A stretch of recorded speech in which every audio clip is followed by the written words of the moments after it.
बिस्मिल्लाहिर्रहमानिर्रहीम। अस्सलाम वालेकुम कैंडिडेट्स। आई होप कि आप सब लोग खैरियत से होंगे। कैंडिडेट्स, आज हमारा फोर्थ लेक्चर है।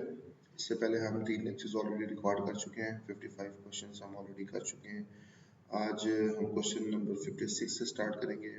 जिन स्टूडेंट्स ने या जिन कैंडिडेट्स ने पहले 3 लेक्चर्स नहीं देखे, उनको एडवाइस है कि पहले 3 लेक्चर्स देखें और उसके बाद क्वेश्चन नंबर 56 के ऊपर आप लोग आ सकते हैं।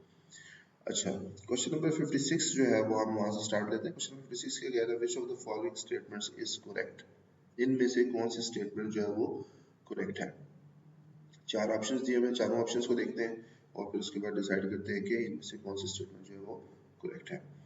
First statement is when a company negotiates a friendly takeover, it usually appoints a firm of accountants to carry out due diligence on the takeover targets. दूसरा है in an attestation engagement, the accountant is required to report on the quality of work performed.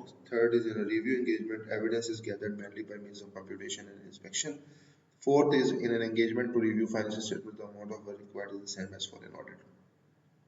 अगर हम चौथी statement से start करें तो जो review engagement होती है, हमने इससे पहले भी पढ़ा है कि रिव्यू एंगेजमेंट में उतना काम या उतनी एक्सटेंसिव वर्किंग नहीं होती जितनी ऑडिट एंगेजमेंट में होती है। तो या उतने एक्सटेंसिव प्रोसीजर्स अप्लाई नहीं किए जाते रिव्यू एंगेजमेंट में जितने ऑडिट एंगेजमेंट में किए जाते हैं। तो ऑप्शन डी तो टेक्निकली रॉन्ग है, क्योंकि the amount of work required is not same for review engagement and audit engagement. ये एक जैसा नहीं होता, तो option D is wrong. Option C पे आए, in a review engagement evidence is gathered mainly by means of computation and inspection. ऐसा ज़रूर है कि रिव्यू एंगेजमेंट में उतनी डिटेल टेस्टिंग नहीं होती या उतने एक्सटेंसिव प्रोसीजर्स अप्लाई नहीं किए जाते, लेकिन रिव्यू एंगेजमेंट में भी सारे प्रोसेस अप्लाई किए जाते हैं जिस तरह ऑडिट एंगेजमेंट में अप्लाई किए जाते हैं। तो इसमें सिर्फ ये नहीं है कि सिर्फ आपकी कंप्यूटेशन इंस्पेक्शन होते हैं, बाकी प्रोसीजर्स भी अप्लाई किए जाते हैं। तो ये स्टेटमेंट भी करेक्ट नहीं है। Second one, in an attestation engagement, the accountant is required to report on the quality of work performed. जो attestation engagement होती है उसमें accountants जो होते हैं वो subject matter के ऊपर report करते हैं या opinion अपना देते हैं। जो subject matter मतलब जैसे कि financial statements, उसके ऊपर वो आप report करते हैं या अपना opinion जो है वो देते हैं, लेकिन वो quality of work के ऊपर अपना कोई opinion नहीं देते या उसके बारे में नहीं बताते या उसके बारे में report नहीं करते। तो ये भी option आपको correct नहीं है। Option A to me is the most relevant and the correct answer, because it doesn't matter कि अगर ये फ्रेंडली टेक ओवर भी है तो आपको ड्यू डिलिजेंस परफॉर्म करनी है ताकि आप ये दे सके कि कंपनी की फाइनेंशियल हेल्थ कैसी है, उसमें कौन कौन से रिस्क हैं, उसमें पोटेंशियल सिनर्जीज क्या क्या हो सकती है टारगेट कंपनी में। तो ये सारी चीज़ें देखने के लिए you have to go through the due diligence process. So for me option A is most relevant और करेक्ट आंसर ओवर है। सो ऑप्शन ए जो है वो आपका यहाँ पे करेक्ट आंसर होगा। क्वेश्चन नंबर 57 पे चलें। For companies required to produce interim financial statements. Interim financial statements वो होती है जो in between the year produce की जाती हैं। नॉर्मली सब companies what they do is के वो इंटरम फाइनेंशियल स्टेटमेंट्स प्रोड्यूस करती हैं, उनको रिव्यू करती हैं and then they see if there are some problems. अगर उनको लगता है कुछ चेंजेस होने चाहिए then they change for the financial statements as a whole for the जो पूरी एनुअल फाइनेंशियल स्टेटमेंट्स बनती हैं उसमें फिर वो उसको बेहतर करने की कोशिश करते हैं। तो इंटरनल फाइनेंशियल स्टेटमेंट्स के हवाले से ये कह रहे हैं कि one audit firm should audit the internal financial statement and a different firm should audit the financial statement for the year as a whole. देखिए, दो ऑडिट फर्म्स को तो आप इन्वॉल्व नहीं कर सकते। अगर आप दो ऑडिट फर्म्स को इन्वॉल्व करते हैं, ये कॉमन मतलब ये ऐसा होता नहीं है नॉर्मली, ये कॉमन प्रैक्टिस नहीं है।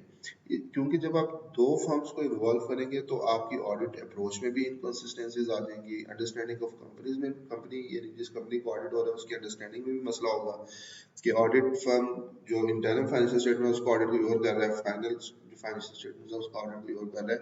तो ये सारी चीज़ें डिस्क्रिपेंसीज की तरफ जाएंगी, इनकंसिस्टेंसीज की तरफ जाएंगी। तो दो ऑडिट फर्म्स को आप इन्वॉल्व नहीं कर सकते, इसलिए ऑप्शन ए और ऑप्शन बी दोनों करेक्ट नहीं है। क्योंकि ऑप्शन बी में भी वो ये कह रहा है one accountancy firm should review the internal financial statement and a different firm should audit. ये जरूर है कि आप इंटरनल फाइनेंशियल स्टेटमेंट्स का रिव्यू करवा सकते हैं, लेकिन वो आपको उसी फर्म से करवाना चाहिए जिस फर्म ने उसका ऑडिट करना है एनुअल फाइनेंशियल स्टेटमेंट का। उसकी वजह ये है कि ताकि कंसिस्टेंसी रहे अप्रोच में, डिस्क्रिपेंसीज ना हो। तो ऑप्शन ए और बी तो इस वजह से रॉन्ग है क्योंकि दो डिफरेंट फर्म्स को आप इन्वॉल्व नहीं कर सकते।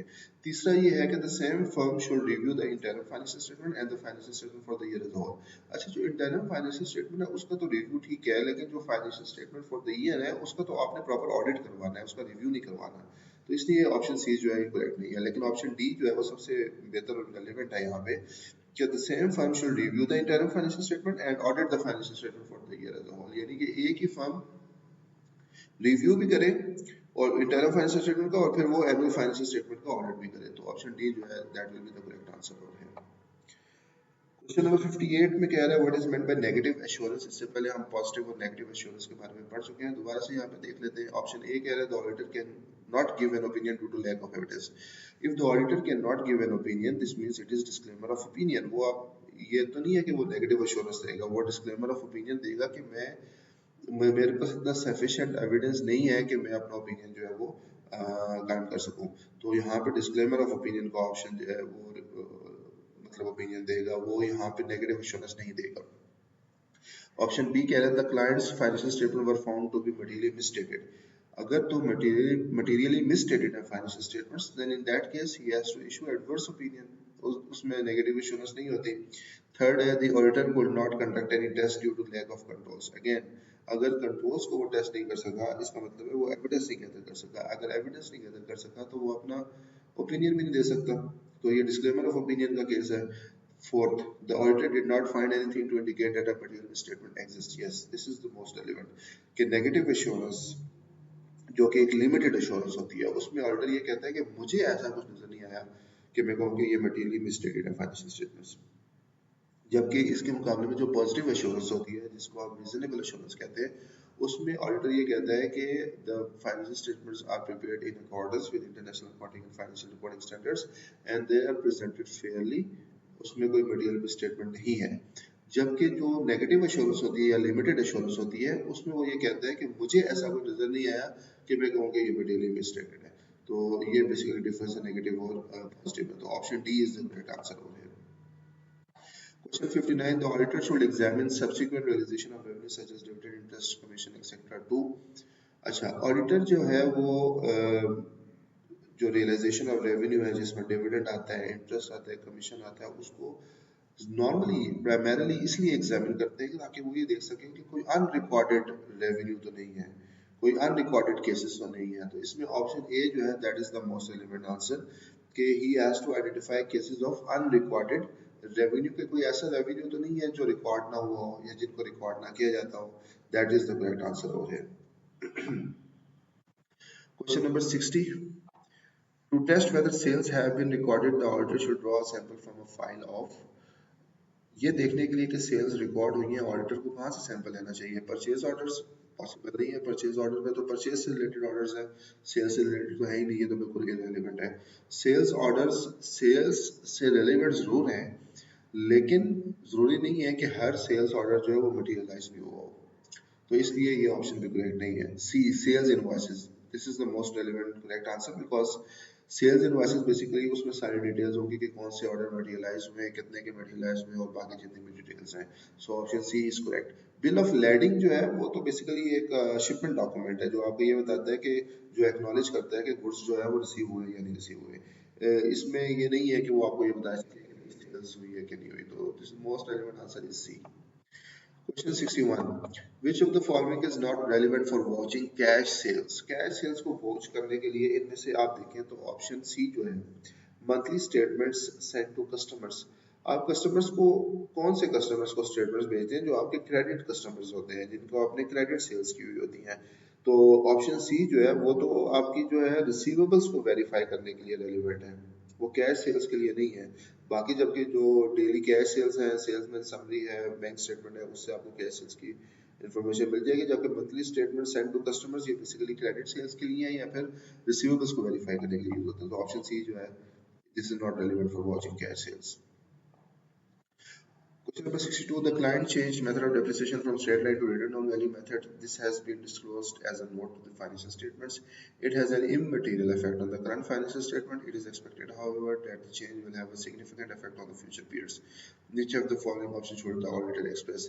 आपने depreciation method change किया, straight line से return down के ऊपर आप चले गए और इसको आपने disclose भी कर दिया financial statement के ऊपर properly, और इसका जो है वो कोई मटेरियल इफेक्ट नहीं है करंट फाइनेंशियल स्टेटमेंट्स पे। फ्यूचर में हाउएवर जब इसका जो है वो सिग्निफिकेंट इफेक्ट जरूर है। तो आप कौन सा ओपिनियन देंगे? आप इसमें देखें ऑप्शन डी एडवर्स ओपिनियन तो आप देख नहीं सकते, मटेरियली मिसस्टेटेड तो है ही नहीं financial statement. Disclaimer of opinion भी इररिलेवेंट है, ऐसा कुछ भी नहीं है कि आप अपना ओपिनियन ना फॉर्म कर सकें। क्वालिफाइड ओपिनियन ये होता है कि आप किसी स्पेसिफिक एलिमेंट को या इशू को छोड़ के बाकी चीज़ों पे आप कहते हैं कि फाइनेंशियल स्टेटमेंट आपकी ठीक बनी हुई है। लेकिन मेरे हिसाब से यहाँ पे ऑप्शन ए जो है दैट इज मोस्ट रेलिवेंट, क्योंकि उसने मेथड चेंज किया। करंट फाइनेंशियल स्टेटमेंट के ऊपर उसका कोई इफेक्ट नहीं है, उसने उसको डिस्क्लोज भी कर दिया फाइनेंशियल स्टेटमेंट में, तो और कुछ उसने करना नहीं है। तो अनक्वालिफाइड ओपिनियन ही यहाँ पे दिया जाएगा। 62 का option A is the right answer.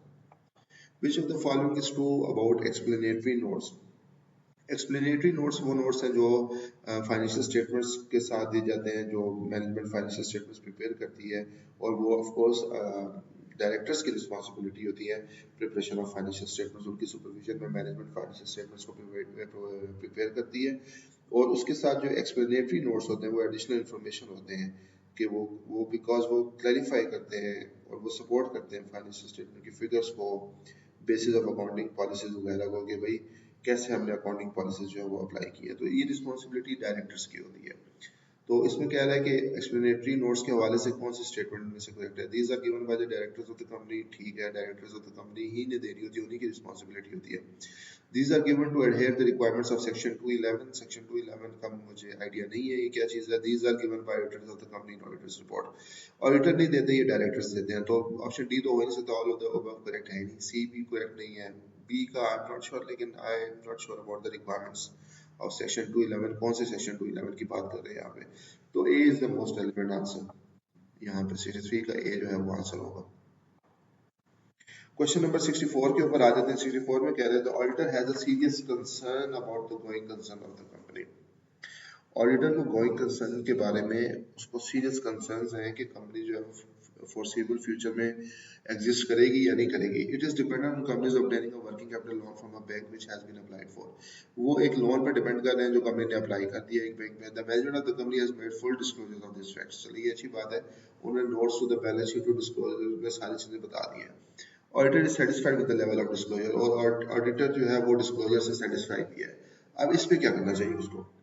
अब इसमें आप देखें डिस्क्लेमर ऑफ ओपिनियन अगेन ये तो इररिलेवेंट है, सब कुछ अवेलेबल है, तो उसमें ओपिनियन तो फॉर्म कर सकता है वो, तो ये तो ऑप्शन करेक्ट नहीं है। क्वालिफाइड ओपिनियन किसी, ये भी हो सकता है क्वालिफाइड ओपिनियन, लेकिन उसमें ये होता है कि जिसमें ऑडिटर को लगे कि एक खास इशू जो है उसमें मसला है और उसकी उसमें मिस स्टेटमेंट है, और बाकी जो है फाइनेंशियल स्टेटमेंट वो मटेरियली मिसस्टेटेड नहीं है, तो इसमें भी आई थिंक यहाँ पे ये ऑप्शन भी करेक्ट नहीं होगा। Unqualified opinion with reference to the notes to the account that is the most relevant as, मतलब पिछले क्वेश्चन में हमने देखा था कि वो एक इमटेरियल चीज थी, उसका इफेक्ट नहीं था उस तरह करंट फाइनेंशियल स्टेटमेंट के ऊपर, तो हमने उसको डायरेक्टली अनक्वालिफाइड ओपिनियन को सिलेक्ट किया था वहां पे पिछले क्वेश्चन में। लेकिन इस क्वेश्चन में ये एक ऐसी चीज है जो रेलिवेंट है करंट फाइनेंशियल स्टेटमेंट से भी और फिर आगे भी ऑफ कोर्स ये रेलिवेंट है, तो इसमें I think option B is most more relevant answer over here, कि भाई क्योंकि वो डिस्क्लोजर भी कर दिया, ऑडिटर उससे सेटिस्फाई भी है, तो B is the right answer, unqualified opinion with reference to the notes to the accounts. Question 65. When restrictions that significantly affect the scope of the audit are imposed by the client, the auditor generally should issue which of the following opinion? Restrictions हैं तो इसका मतलब ये है आपके scope of audit के ऊपर restrictions है, तो इसका मतलब है कि आप जो है वो अपना ओपिनियन फॉर्म करने में आपको मसला होगा। तो जब आप ओपिनियन नहीं फॉर्म कर सकते तो उसमें फिर आप डिस्क्लेमर ऑफ ओपिनियन का जो है वो ओपिनियन देते हैं, तो यहाँ पे डिस्क्लेमर ऑफ ओपिनियन जो है वो that will be the correct answer B. The date on auditors report should not be, auditor report के ऊपर कौन सी डेट नहीं हो सकती? डेट ऑफ एजीएम हो सकती है, later than the date on which the accounts are approved, ठीक है ये भी हो सकती है। अकाउंट्स लेट्स सपोज 10 तारीख को अप्रूव हुए हैं, 20 को आपने डेट डाली, पॉसिबल है। Earlier than the date on which the accounts are approved, ये पॉसिबल नहीं है कि ये अभी अकाउंट्स अप्रूव हो ही नहीं है और ऑडिटर रिपोर्ट के ऊपर डेट जो है उससे पहले की है, तो ये दैट इज नॉट पॉसिबल, तो सी यहाँ पे जो है वो करेक्ट आंसर है। विच Who out of the following cannot be appointed as a statutory auditor of the company? इनमें से कौन सा जो है वो ऑडिटर अपॉइंट नहीं किया जा सकता? किसको ऑडिटर अपॉइंट नहीं किया जा सकता? अर्स्टवाइल डायरेक्टर का मतलब है कि फॉर्मर डायरेक्टर जो पहले डायरेक्टर रह चुका हो किसी कंपनी का।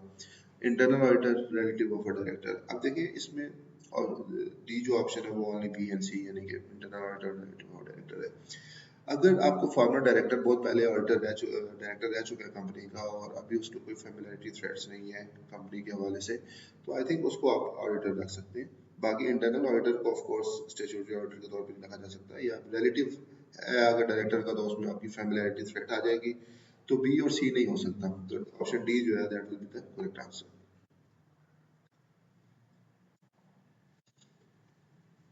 The authority to remove the first order before the expiry of the term is with the, कौन रिमूव कर सकता है फर्स्ट ऑडिटर को? तो of course shareholders remove कर सकते हैं। शेयर होल्डर्स को फर्स्ट एनुअल जनरल मीटिंग तक वेट नहीं करना होता कि वो अभी वेट करेंगे तो फिर मतलब अगर सेटिस्फाई नहीं है तो वो उससे पहले भी रिमूव कर सकते हैं। तो इसलिए ऑप्शन ए करेक्ट है। बी में वो कह रहा है कि in the first annual general meeting, first annual general meeting तक उनको एजीएम तक वेट करने की जरूरत नहीं है, उससे पहले स्पेशल रेजोल्यूशन पास करके वो रिमूव कर सकते हैं। तो option A is the correct answer. Board of directors के पास ये अथॉरिटी है ही नहीं। वो फर्स्ट ऑडिटर को अपॉइंट जरूर करते हैं, they have to appoint within 60 days according to SCCP, लेकिन they can not remove the first auditors. तो remove the shareholders have the powers. Central government से इजाजत ली जा सकती है, लेकिन अथॉरिटी जो है वो शेयर होल्डर्स के पास है, और जरूरी नहीं है कि फर्स्ट जनरल मीटिंग तक वेट करें, फर्स्ट एजीएम से पहले भी उसको रिमूव कर सकते हैं थ्रू अ स्पेशल रेजोल्यूशन। तो A is the right answer. 69. If a casual vacancy in the office of auditor arises by his resignation, this is very important, उसकी जो casual vacancy arise हुई है ऑडिटर की resignation से हुई है, death से नहीं हुई। अगर डेथ से हो तो फिर तो बोर्ड मीटिंग में उसको अपॉइंट किया जा सकता है, कैजुअल वैकेंसी को फिल किया जा सकता है, और फिर जनरल मीटिंग में उसकी तौसीक की जा सकती है या उसको फिर अप्रूव किया जा सकता है। लेकिन अगर रेजिग्नेशन से हुआ है तो फिर बोर्ड मीटिंग में इस कैजुअल वैकेंसी को फिल नहीं किया जा सकता। इसके लिए फिर extra ordinary general meeting EGM जिसको हम बोलते हैं, वो कॉल करनी पड़ेगी। उस एक्स्ट्रा ऑर्डिनरी जनरल मीटिंग में उस कैजुअल वैकेंसी को जो है वो फिल करना पड़ेगा। ऑप्शन सी और डी जो एनुअल जनरल मीटिंग और जनरल मीटिंग, अच्छा जनरल मीटिंग जो है ना बेसिकली वो जनरल मीटिंग दो तरह की है, एक एनुअल जनरल मीटिंग है, एक एक्स्ट्रा ऑर्डिनरी जनरल मीटिंग है। तो एक्स्ट्रा ऑर्डिनरी जनरल मीटिंग उस सूरत में कॉल की जाती है जब कोई पर्टिकुलर इशू हो, तो उस सूरत में हम कॉल करते हैं। एनुअल जनरल मीटिंग की वेट नहीं करते हैं, उससे पहले हम extra ordinary general meeting call करके उसमें वो काम कर सकते हैं। तो यहाँ पे extra ordinary general meeting call की जाएगी, उसमें कैजुअल वैकेंसी को फिल किया जाएगा। जरूरी नहीं है कि आप एजीएम तक वेट करते रहें ऑडिटर्स को अपॉइंट करने के लिए। Question 70. In case the directors fail to appoint first auditor, the shareholders shall appoint them at dash by passing a resolution. अगर डायरेक्टर्स जो है वो फेल हो जाते हैं, वो अपॉइंट नहीं करते, तो उस सूरत में of course the share holders they have the right, वो अपॉइंट करते हैं, और नॉर्मली विद इन 120 डेज उन्होंने जो है वो ऑडिटर को अपॉइंट करना होता है, फर्स्ट ऑडिटर को, अदरवाइज कमीशन अपॉइंट करता है। तो इसमें जो है वो शेयर होल्डर्स जो है वो अपॉइंट करेंगे, and they can appoint in the general meeting, या जिसको हम एक्स्ट्रा ऑर्डिनरी जनरल मीटिंग कह सकते हैं। जरूरी नहीं है कि वो वेट करें फर्स्ट जनरल मीटिंग का फिर इसको करें। तो option A is the right answer हो रही। The term of the auditorship of the first auditor will be from the date of appointment till, जो ऑडिटर पहला ऑडिटर अपॉइंट किया जाता है उसको नॉर्मली उसकी जो डेट ऑफ अपॉइंटमेंट से लेके जो फर्स्ट एजीएम होती है वहां तक उसकी टर्म होती है। फर्स्ट एजीएम पे फिर शेयर होल्डर्स डिसाइड करते हैं कि इस ऑडिटर को कंटिन्यू करना है या नहीं करना। अगर वो चाहे तो उसको कंटिन्यू कर सकते हैं, अगर वो चाहे तो उसको निकाल सकते हैं। तो बी जो है that is the correct answer, the conclusion of the first AGM. ठीक है, फर्स्ट एजीएम पे फिर देखना होता है कि इसको कंटिन्यू करना है या फिर इसको नहीं करना। The board of directors shall appoint first auditor of a company. SCCP, according to SCCP, they have to appoint auditors within 60 days of incorporation of the company. तो option D is the right answer. 60 दिनों के अंदर अंदर जब company बन गई, incorporate होगी, उसके बाद 60 दिनों के अंदर अंदर जो है वो फर्स्ट ऑडिटर्स को डायरेक्टर्स ने अपॉइंट करना होता है। अगर वो नहीं करें तो फिर शेयर होल्डर्स के पास होते हैं कि वो जनरल मीटिंग कॉल करके 120 डेज के अंदर उसको अपॉइंट कर सकते हैं, अदरवाइज फिर कमीशन अपॉइंट करते हैं। Question 73. Who is responsible for the appointment of statutory auditor of a limited company? Statutory auditor कौन अपॉइंट करता है? Normally ये responsibility members of the company की होती है, शेयर होल्डर्स की होती है। डायरेक्टर सिर्फ फर्स्ट ऑडिटर को जो है वो अपॉइंट करते हैं। सेंट्रल गवर्नमेंट से नॉर्मली इजाजत ली जाती है। तो option B is the right answer हो रहा है क्वेश्चन नंबर 73 में। क्वेश्चन नंबर 74 पे आ जाए। What would most effectively describe the risk of incorrect acceptance in terms of substantive audit testing? ठीक है। अच्छा, यहाँ पे सबसे पहले आपको ये पता होना चाहिए कि सब्सटेंटिव टेस्टिंग क्या होती है। सब्सटेंटिव टेस्टिंग बेसिकली क्या होती है, इसमें आप करते हैं इंडिविजुअल ट्रांजैक्शंस को टेस्ट करते हैं, अकाउंट बैलेंसेस को टेस्ट करते हैं, ताकि आप जो है वो सफिशिएंट एविडेंस जो है, सफिशिएंट और अप्रोप्रिएट एविडेंस जो है वो गैदर कर सकें कि ये जो ट्रांजैक्शंस हैं, ये जो अकाउंट बैलेंसेस हैं, ये एक्यूरेट हैं, कंप्लीट हैं या नहीं है। जैसे कि फॉर एग्जांपल आपने सेल्स को देखना है कि सेल्स की ट्रांजैक्शन प्रॉपर तरीके से रिकॉर्ड हुई है कि नहीं हुई, तो आप उसमें जो सपोर्टिंग डॉक्यूमेंट्स हैं उनको इंस्पेक्ट करेंगे, उनको देखेंगे, उससे आपको पता चलेगा कि ये प्रॉपर तरीके से रिकॉर्ड हुई है कि नहीं हुई। इसको बोलते हैं सब्सटेंटिव ऑडिट टेस्टिंग। ठीक है। अब इनकरेक्ट एक्सेप्टेंस क्या है? इनकरेक्ट एक्सेप्टेंस का मतलब ये होता है कि जब ऑडिटर ये कंक्लूड करता है कि अकाउंट बैलेंस या ट्रांजैक्शन जो है वो ठीक है, वो ठीक है, लेकिन एक्चुअली वो ठीक नहीं होती। यानी कि वो अपनी टेस्टिंग के बाद इस चीज को कंक्लूड करता है कि जो अकाउंट बैलेंस है या ट्रांजेक्शन है दैट इज नॉट मटेरियली मिसस्टेटेड, वो करेक्ट है, लेकिन एक्चुअली वो करेक्ट नहीं है। इसको बोलते हैं इनकरेक्ट एक्सेप्टेंस। उसने गलत एक्सेप्ट कर लिया है, उसने गलत एक्सेप्ट किया है कि वो ठीक है, जबकि वो ठीक नहीं है। और इनकरेक्ट रिजेक्शन जो है ना, इससे ऑपोजिट होता है। इनकरेक्ट रिजेक्शन में ये होता है कि वो ठीक होती है, लेकिन वो उसको रिजेक्ट कर देता है कि भाई ये ठीक नहीं है, ये गलत है, और फिर वो मजीद उसके ऊपर वो काम करता है, तो उसमें फिर उसको मजीद काम करना पड़ता है। तो यहाँ पे इनकरेक्ट एक्सेप्टेंस की बात कर रहा है, ठीक है, ये आपने ध्यान में रखना है। तो इसमें आप ऑप्शन देखते हैं। The auditor has asserted that the balance is materially correct when in actual fact it is not। तो ये बिल्कुल ठीक है, यही होता है इनकरेक्ट एक्सेप्टेंस, कि ऑडिटर ने ये कंक्लूड किया है कि बैलेंस जो है वो मटेरियली करेक्ट है, लेकिन एक्चुअली वो करेक्ट नहीं है। तो इसी को बोलते हैं इनकरेक्ट एक्सेप्टेंस। अच्छा, दूसरा जो ऑप्शन है, the auditor concludes the balance is materially misstated when in actual fact it is not. ये इनकरेक्ट रिजेक्शन है जी। दूसरे वाला जो ऑप्शन है, उसने समझा कि ये मटेरियली मिसस्टेटेड है, लेकिन एक्चुअली वो मटेरियली मिसस्टेटेड नहीं है। इसको हम बोलते हैं incorrect rejection. The auditor has rejected an item from sample which was not supported by documentary evidence। ये तो सैम्पलिंग से रिलेटेड है, DE applies random sampling, ये भी सैम्पलिंग से रिलेटेड है।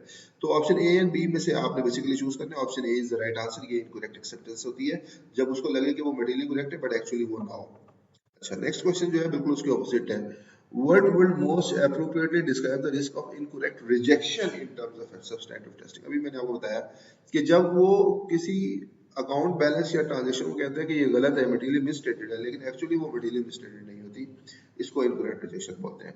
तो अगेन ऑप्शन ए कह रहा है the auditor concludes balance is materially correct when in actual fact it is not. ये तो इनकरेक्ट एक्सेप्टेंस होगी पहली वाली। दूसरी वाली, the auditor conclude that the balance is materially misstated when in actual fact it is not. तो ये B जो है राइट आंसर है। C, the auditor has rejected an item from sample which is material. इसको ये तो sampling से related है, इसको छोड़ते हैं और डी ना लाते हुए। तो option B is the right answer. 75 का ऑप्शन बी है यहाँ पे, ठीक है। होपफुली ये आपको क्लियर हो। नेक्स्ट चलते हैं 76। Which of the following statement is not true with respect to management representations obtained as per auditing and assurance standard 11? अच्छा, आप लोग परेशान होंगे कि इससे पहले हमने आइजास किए हैं, इंटरनेशनल स्टैंडर्ड्स ऑन ऑडिटिंग, और अब आप कहेंगे कि यार आइजास के बाद AAS auditing and assurance standards भी आ गए हैं, तो ये क्या बात है? तो ये दोनों एक ही चीज़ है। अच्छा, मैं आपको एक डॉक्यूमेंट दिखाता हूँ, ये देखें। इस डॉक्यूमेंट में आप देखें जो आइजाज आपने पढ़े हैं, ठीक है, सारे आइजाज हम पढ़ के आए हैं। जैसे फॉर एग्जांपल आइजा 230 है, डॉक्यूमेंटेशन, ऑडिट डॉक्यूमेंटेशन, तो उसके लिए उसको उन्होंने नाम दे दिया है ऑडिट एंड एश्योरेंस स्टैंडर्ड 3, ठीक है, उसी का नाम ऑडिट एंड एश्योरेंस स्टैंडर्ड 3 है, तो उसकी नंबरिंग की हुई है। इसी तरह जो मैनेजमेंट रिप्रेजेंटेशन है, बेसिकली जो इस क्वेश्चन में हम जिसको देख रहे हैं, ये देखें आइजा 518 मैनेजमेंट रिप्रेजेंटेशन, ये हमने इससे पहले किया हुआ है, उसी का नाम है audit and assurance standard 11, AAS 11, ठीक है। तो ये वही चीज़ है, इसमें आपने परेशान नहीं होना। तो जो आपने आइजा किया है ऑलरेडी इन क्वेश्चन नंबर 76, अच्छा आइजा जो हमने ऑलरेडी किया है आइजा 580 मैनेजमेंट रिप्रेजेंटेशंस, वो उसी को ही आपने कंसिडर करना है और उसके हिसाब से उसको जवाब देना है, ठीक है। अच्छा, इसमें कह रहा है विच of the following statement is not true about, अच्छा वो मैनेजमेंट रिप्रेजेंटेशंस के हवाले से, तो ये कह रहा है कि which of the following statement is not true with respect to management representations. इसमें से कौन सी चीज मैनेजमेंट रिप्रेजेंटेशन के हवाले से करेक्ट नहीं है? Authenticated copy of relevant minutes of meeting में भी रिकॉर्डेड एज मैनेजमेंट रिप्रेजेंटेशन, ये बात ठीक है।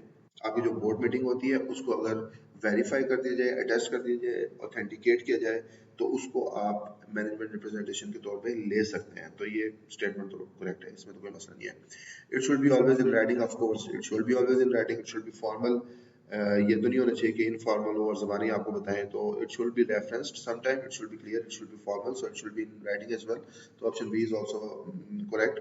It may be dated prior to the report date, कि वो मैनेजमेंट रिप्रेजेंटेशन, अच्छा मैनेजमेंट रिप्रेजेंटेशन नॉर्मली जो है वो ऑडिटर रिपोर्ट के आसपास होती है। उसकी वजह ये होती है ताकि वो जो रिप्रेजेंटेशन है वो रेलिवेंट हो, जो है वो मतलब करंट हो और रेलिवेंट हो।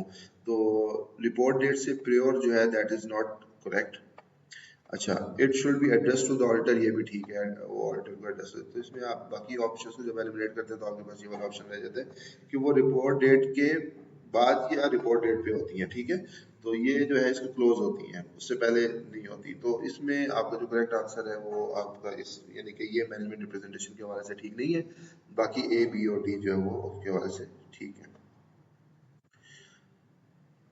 विच of the following affects audit effectiveness, इसमें से कौन सी जो है वो ऑडिट की इफेक्टिवनेस को अफेक्ट करती है? Risk of over reliance, risk of incorrect rejection, risk of incorrect acceptance, both A and C. अच्छा, जब आप ओवर रिलायंस करते हैं तो डेफिनेटली ऑडिट इफेक्ट होता है, आपकी इफेक्टिवनेस जो है वो ऑडिट की जो है उससे उस पर फर्क पड़ता है। तो जब आप बहुत ज़्यादा ट्रस्ट करते हैं कंट्रोल्स के ऊपर तो आपकी ऑडिट, और आपको लगता है कि आपके कंट्रोल्स जो हैं वो ठीक हैं, तो इसके ऊपर बहुत ज़्यादा रिलायंस करने से आपका ऑडिट इफेक्ट हो सकता है। रिस्क ऑफ इनकरेक्ट रिजेक्शन, ये हमने ऊपर पढ़ा है, इनकरेक्ट एक्सेप्टेंस और इनकरेक्ट रिजेक्शन। इनकरेक्ट रिजेक्शन से ऑडिट इफेक्टिवनेस पे तो खैर इतना फर्क नहीं पड़ता कि आपने कह दिया कि ये मटेरियली मिसस्टेटेड है लेकिन एक्चुअली वो है ही नहीं मिसस्टेटेड, तो उसका ऑडिट इफेक्टिवनेस पे इतना फर्क नहीं पड़ता, लेकिन उसका एफिशिएंसी पे जरूर पड़ता है कि आपको मजीद उसके ऊपर बहुत सा काम करना पड़ेगा, आपके रिसोर्सेज ज़ाया होंगे, आपको उसके ऊपर वर्कआउट करना पड़ेगा। तो इसका इफेक्टिवनेस से नहीं बल्कि एफिशिएंसी से ताल्लुक है। तो बी जो है दैट इज नॉट करेक्ट। तीसरा जो है रिस्क ऑफ इनकरेक्ट एक्सेप्टेंस, इसका भी ऑडिट आपके डिसीजन के ऊपर फर्क पड़ेगा, क्योंकि आपने एक चीज को मटेरियली मिसस्टेटेड नहीं सब, आपको लगा कि वो ठीक है लेकिन एक्चुअली वो मटेरियली मिसस्टेटेड है, तो इसकी वजह से भी आपका ओपिनियन जो है वो गलत होगा, आपकी ऑडिट जो है वो इफेक्ट होगा। तो ए और सी जो है इससे आपकी ऑडिट की इफेक्टिवनेस पे फर्क पड़ेगा, जबकि बी की वजह से आपकी ऑडिट की एफिशिएंसी पे फर्क पड़ेगा, इफेक्टिवनेस पे फर्क नहीं पड़ेगा। D is the right answer. Question number 78, which of the following is not corroborative evidence? Corroborative evidence basically वो होता है जो additional evidence, आप समझ लें, जो support करता है किसी चीज़ को और उसके बारे में already आपके पास evidence होता है और मजीद उस चीज़ को वो support करता है, that is corroborative evidence. तो minutes of meetings, of course अगर वो written है, verified है, तो they are management representations as well, तो वो उसको support करती हैं evidence को. Confirmation from debtors, that is very strong source of evidence, वो भी सपोर्ट करता है, कॉर्पोरेटिव एविडेंस होता है। Information gather by the auditor through observation, that is also first hand information. Worksheet supporting consolidated financial statement, ये तो एक internal document है वर्कशीट जो आपकी कंसोलिडेटेड फाइनेंशियल स्टेटमेंट्स को सपोर्ट कर रहा है, तो इसमें जो ऑप्शन डी है that is not corporative evidence. Question number 79 के ऊपर आए। When is evidential matter generally considered sufficient? Evidential matter जो है उसको कब सफिशिएंट कंसीडर किया जाता है? When it constitutes entire population. Entire population देखिए ये पॉसिबल नहीं है ऑडिटर के लिए कि वो इंटायर पॉपुलेशन को जो है वो लेके चले, तो सफिशिएंसी के लिए इंटायर पॉपुलेशन का होना जरूरत नहीं है। When it is enough to provide a basis for giving reasonable assurance regarding truthfulness, that is, ये बिल्कुल स्टेटमेंट ठीक है कि आपका एविडेंस जब इतना हो कि आप उसकी बेसिस के ऊपर रीजनेबल एश्योरेंस, जिसको हम पॉजिटिव एश्योरेंस भी कहते हैं, वो दे सकें कि ये ट्रूथफुलनेस पे है, ये financial statement true and fair है, तो वो जो है वो सफिशिएंट होता है। तो 79 का ऑप्शन बी जो है that is correct answer. When it is objective and relevant, ये तो आपका है कि वो फ्री ऑफ इन्फ्लुएंस है, बाइस्ड नहीं है, तो ये तो क्वालिटी के ऊपर है, क्वालिटी ऑफ मैटर की बात हो रही है, सफिशिएंसी की बात नहीं हो रही। When auditor collects and evaluates it independently, ये भी आपकी रिलायबिलिटी की बात हो रही है। तो यहाँ पे वो कह रहा है कि कौन सा मतलब एविडेंस कब जो है वो सफिशिएंट होता है? सफिशिएंट तब होता है भाई जब आप रीजनेबल एश्योरेंस दे सकें कि हाँ भाई ये इसकी बेसिस पे हम ये कह सकते हैं कि ये जो फाइनेंशियल स्टेटमेंट है ठीक बनी हुई है। क्वेश्चन नंबर 80 के ऊपर आ जाए। Which of the following statement is generally correct about the reliability of audit evidence? अच्छा, इनमें से कौन सा स्टेटमेंट ठीक है? About reliability of audit evidence. To be reliable, evidence should be conclusive rather than persuasive. देखें जो ऑडिट एविडेंस होता है वो कंक्लूसिव नहीं होता, वो परसुएसिव होता है हमेशा, ठीक है, ज्यादातर मतलब यही होता है। ऐसा नहीं होता कि आपको ऐसे पक्के सबूत मिल जाए कि भाई हाँ जी ये सही है ये गलत है, पक्के सबूत नहीं मिलते, आपको ऐसी चीजें मिलती हैं जिससे आप एक अपना ओपिनियन फॉर्म करते हैं कि हाँ भाई इनको देख के मुझे ऐसा लग रहा है कि ये चीज ठीक है या गलत है, तो वो परसुएसिव चीज होती है, यानी कि आपको परसुएट करती है, आपका जो एविडेंस होता है वो आपको परसुएट करता है कि आपने ये ओपिनियन देना है। अगर वो आपको परसुएट करेगा कि आपने आप ये ठीक है फाइनेंशियल स्टेटमेंट्स, तो आप फिर जो है वो अनक्वालिफाइड ओपिनियन देंगे। अगर वो परसुएट करेगा कि फाइनेंशियल स्टेटमेंट्स ठीक नहीं है, तो आप फिर जो है वो क्वालिफाइड ओपिनियन देंगे, या फिर अगर किसी स्पेसिफिक चीज़ में इशू है, या फिर एडवर्स ओपिनियन भी दे सकते हैं। अगर वो परसुएट करता है कि भाई इतना इनफ नहीं है एविडेंस, आप नहीं कोई ओपिनियन फॉर्म कर सकते, तो फिर आप डिस्क्लेमर का देंगे। तो ऑडिट एविडेंस जो है वो कंक्लूसिव नहीं होता, ऐसा नहीं कि पक्के सबूत मिल गए जी आप ये करना ही करना है, वो कंक्लूसिव नहीं होता, वो परसुएसिव होता है। तो ये ऑप्शन जो this statement is not correct. Option B, effective internal control system provides reliable audit evidence. ये बात ठीक है कि जो अच्छा इंटरनल कंट्रोल सिस्टम है उससे आपको ज़्यादा उसमें चीज़ें ठीक हो रही होती है, तो वो आपको रिलायबल ऑडिट एविडेंस देता है। तीसरा जो है, evidence obtained from outside sources routed through the client. Outside sources से जो एविडेंस मिलता है वो रेलिवेंट होता है, वो बड़ा अच्छा एविडेंस होता है, स्ट्रॉन्ग एविडेंस होता है। बट अगर वो क्लाइंट के थ्रू आएगा, रूटेड थ्रू द क्लाइंट, अगर वो क्लाइंट के थ्रू आएगा तो क्लाइंट तो उसको मैनिपुलेट भी कर सकते हैं, उसमें चेंजेस भी कर सकते हैं। तो outside sources routed through client, that is not reliable evidence, ज़्यादा रिलायबल एविडेंस नहीं है। और D, all are correct, all तो करेक्ट है ही नहीं, ऑप्शन ए तो है ही नहीं करेक्ट, और ऑप्शन सी भी करेक्ट नहीं है, तो option B is the right answer over here. तो 80 क्वेश्चंस जो है हमने कर लिए, 30 मिनट्स का लेक्चर जो है वो ऑलरेडी हो चुके हैं। तकरीबन हमने 100 to 105 क्वेश्चंस करने हैं, एक लेक्चर इसके ऊपर और होगा ऑडिट का, और फिर तकरीबन हमारे 105 क्वेश्चंस ऑडिट के कवर अप हो जाएंगे इसी तरह। और फिर हम इंशाल्लाह नेक्स्ट टॉपिक यानी नेक्स्ट सब्जेक्ट अकाउंटिंग के ऊपर चलेंगे, तो इस तरह हम क्वेश्चंस करते जाएंगे। होपफुली आप लोगों की जो है वो प्रिपरेशन एट द एंड जो है हो जाएगी इंशाल्लाह। उम्मीद है कि जब तक ये टेस्ट आते हैं आप लोगों की प्रिपरेशन जो है वो अच्छे तरीके से हो जाएगी। लेक्चर्स को बार बार देखें, अगर कोई प्रॉब्लम है दोस्तों कमेंट में आप पूछ सकते हैं, अगर कोई चेंजेस या कोई और चीज़ आप बताना चाहते हैं, कोई फीडबैक देना चाहते हैं, तो वो भी आप कमेंट्स में दे सकते हैं। थैंक यू सो मच, अल्लाह हाफिज़।